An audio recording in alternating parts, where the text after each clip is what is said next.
ஏன்னா அவர் வந்து அந்த மாதிரி இழிவாக பேசிகிட்டு இருக்கார்ல, கையை வச்சு பாருன்றாரு.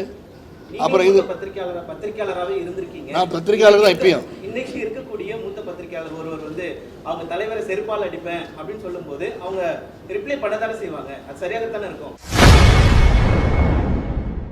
திமுகவின் பவள விழாவில் விஜய் பற்றி பேசியது சரியா என செய்தியாளர் எழுப்பிய கேள்விக்கு பாஜக நிர்வாகியும் நடிகருமான சரத்குமார் பதிலளித்துள்ளார். நல்லது நான் நினைக்கிறேன். 70 ஆண்டு பவள விழா கொண்டாடக்கூடிய ஒரு கட்சி இன்னைக்கு ஆரம்பிக்கப்பட்ட தாவேகா பத்தி அவங்க பவள விழாவில் பேசுறது சரின்னு நினைக்கிறீங்க? ஏன்னா அவர் வந்து அந்த மாதிரி இழிவாக பேசிட்டு இருக்கார்ல, கையை வச்சு பாருன்றாரு.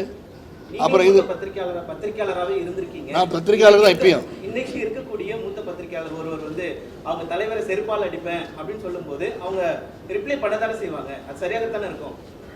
ரிப்ளை பண்ண தான் செய்வாங்க அப்படின்னு சொன்னால் பல பேர் பேசுகிறாங்க, அவங்க கண்டிக்கவும் செய்கிறாங்கல்ல. ஒருத்தர் பேசிகிட்டு இருக்கார், அவ்வளோமா அவதூறு சேர்ந்து பேசிகிட்டு இருக்கார், ஒருத்தர் பதவி விலக்கம் செய்கிறாங்க, திருப்பி சேர்த்துக்கிறாங்க. இது வந்து அப்பாற்பட்ட ஒரு இட்ஸ் நாட், அதையும் நான் வந்து 100% ரைட்டுன்னு சொல்லலை. Let us improve the political situation scenario. அனைவரும் அரசியலுக்கு வர வேண்டும் என்று சொல்கிற போது அந்த பாடத்தை கற்றுக்கொள்வதற்கு பொலிட்டிக்கல் சயின்ஸ் படிச்சு வர மாணவனுக்கு நம்ம என்ன சொல்லி தரப்போகிறோம்? Let us leave something behind for them to ஃபாலோங்க. என்னை பொறுத்து அதான் நான் சொல்லுவேன். எனக்கு யாருமே காழ்ப்புணர்ச்சி கிடையாது. ஆனால் எது நியாயமோ அது மட்டும் தான் எனக்கு பேச தெரியும். அட்டாக் பண்ணுறதுக்காக அட்டாக் பண்ணுறவன் நான் கிடையாது. I don't hit below the belt. எனக்கு வந்து நியாயமாக இருந்தால் நியாயம்னு சொல்லுவேன். அது உங்களுக்கு நியாயமாக படாட்டி ஐம் சாரி. என்னை பொறுத்த வரைக்கும் அதுதான். என்னை பொறுத்த வரைக்கும் வந்து என் மகன் வந்து சூப்பர் ஸ்டார் ஆகணும்னு சொல்கிறது தப்புனா எனக்கு வந்து அப்புறம் எனக்கு வந்து உரிமையே கிடையாதா? அது எப்படி அவர் சூப்பர் ஸ்டார் ஆவான்னு கிண்டலாக பண்ணுவோம்? Every father will think the son has to become somebody big.